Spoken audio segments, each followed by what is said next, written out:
నోరు ఉంది కదా అని చెప్పి ఇష్టానుసారం మాట్లాడేది. కొంతమంది ఉదయం లేచిందంటే రాత్రి పడుకునేదాకా నోటికి ఏముండదు చెప్పండి, రెస్ట్ ఉండదు. ఆల్ ఇండియా రేడియోలాగా మాట్లాడుతూనే ఉంటారు. రేడియో తెలుసు కదా, అది మాట్లాడటం తప్ప మన మాటలేంది అది.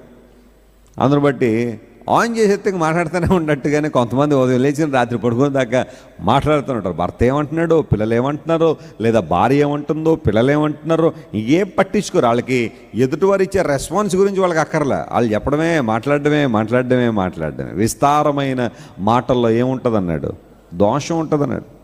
అనవసరంగా మాట్లాడుతున్నావా? విస్తారమైన మాటలు.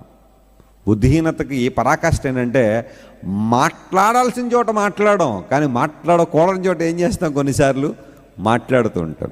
జీవితాలు డ్యామేజ్ అయిపోతున్నాయి. అందుకనే ఈ విజ్డమ్ నీకు కావాలి. ఎక్కడ మాట్లాడాలి, ఎక్కడ మౌనంగా ఉండాలనే ఆ విజ్డమ్ నీలో ఉండాలి.